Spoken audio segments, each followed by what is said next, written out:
Hey, this is Madison Absher, Cooper Coughlin, and Sarah Peatross. We are in Business Law 2150, Section 116, and the date is November 24th, 2014. Our topic for our final presentation is insider trading. How could a down-to-earth crafts lady end up behind bars? I bet you all know who I'm talking about right now. Not very often does a TV personality for home goods, crafts, and food end up behind bars for 5 months. Well, have you ever even wondered why Martha Stewart was arrested in 2004? She was arrested for insider trading. Insider trading is a violation of securities law. Basically, securities law prohibits a person who possesses inside information and has a duty not to disclose it to outsiders from trading on that information. A person may not profit from the purchase or sale of securities based on inside information until the information is made available to the public. Insider trading relates to both business and law. The business part. Corporate directors, officers, and others, such as majority shareholders, often have advanced inside information that can affect the future market value of the corporate stock. The law part. Obviously, if these people act on this information or share it with others, they are taking advantage of their positions, and that is illegal.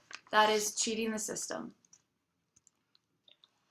What makes this topic interesting is that insider trading is very controversial. Some believe that insider trading should not be illegal. These people argue that the goal of insider trading laws, which is to promote a fair stock market, is misguided. Although some argue for the legalization of insider trading, we believe insider trading should never be permitted and that the possession of inside information to gain profit is 100% wrong because these people are breaking the law. It is also a controversial topic because Congress can legally trade stock based on non-public information compared to the rest of the business world.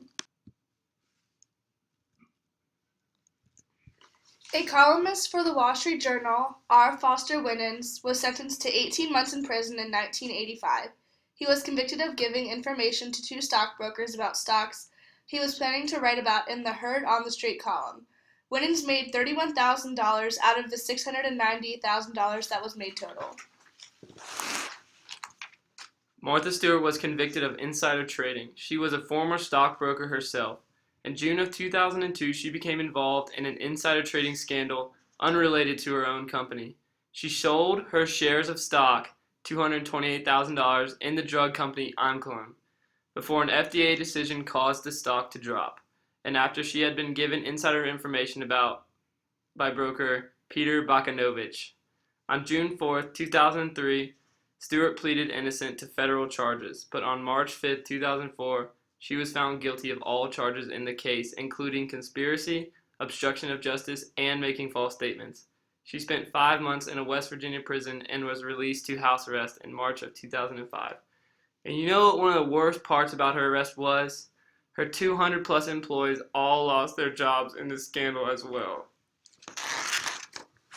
Matthew Teeple was a hedge fund analyst who was charged for conspiracy and securities fraud.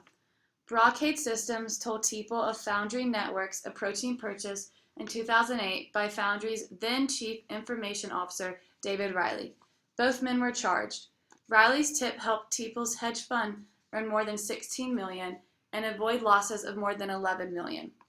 After all of this, Teeple then proceeded to pass all of this information to two other men, Carl Motti, a key government cooperating witness who played a major role in the crackdown at expert network Primary Global Research, and John Johnson, a portfolio manager for a Denver asset manager who entered his plea on March 18th, and both of them have pleaded guilty. Our group decided to focus on the issue of whether insider trading should remain illegal or not. We chose to dial in on this controversial topic because of the recent changes to who can and cannot use insider trading as a fair practice. Although there are no huge changes in recent years to how a normal person can go about the stock market, there has been slight changes in our governmental system. You would think if insider trading is illegal, then no one, including Congress, is allowed to practice this act. But you are clearly mistaken. In 2012, President Barack Obama signed the Stop Trading on Congressional Knowledge Act. This act prohibited members of Congress and employees of Congress from using non-public information derived from their official positions for personal benefit and for other purposes. But just a year after signing this proposed act, Congress moved to undo large parts of it. President Obama signed a bill reversing big pieces of the law, which we believe is ridiculous.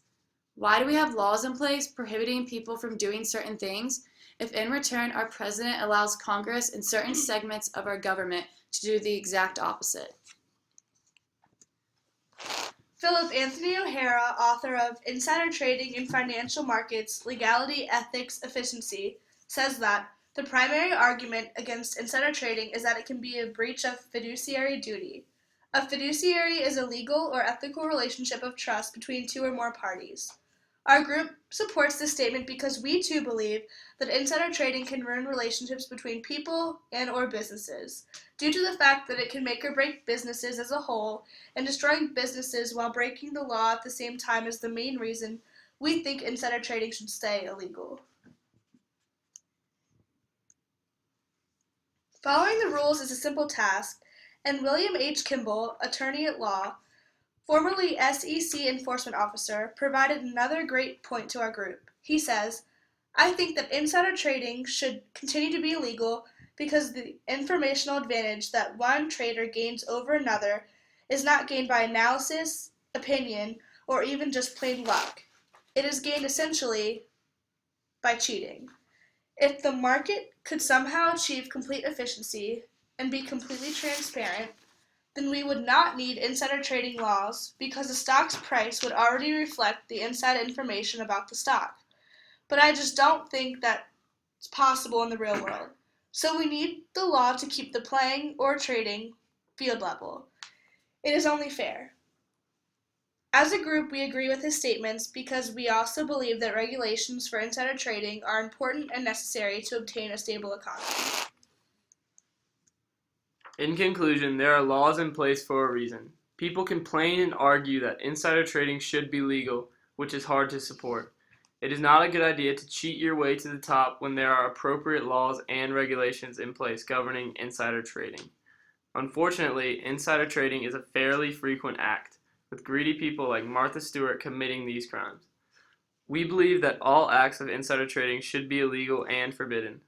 If we allowed insider trading to be legal, people would lose confidence in the market. Regulations are implemented for a reason, and insider trading laws need to remain to help sustain a fair marketplace. And these are our references.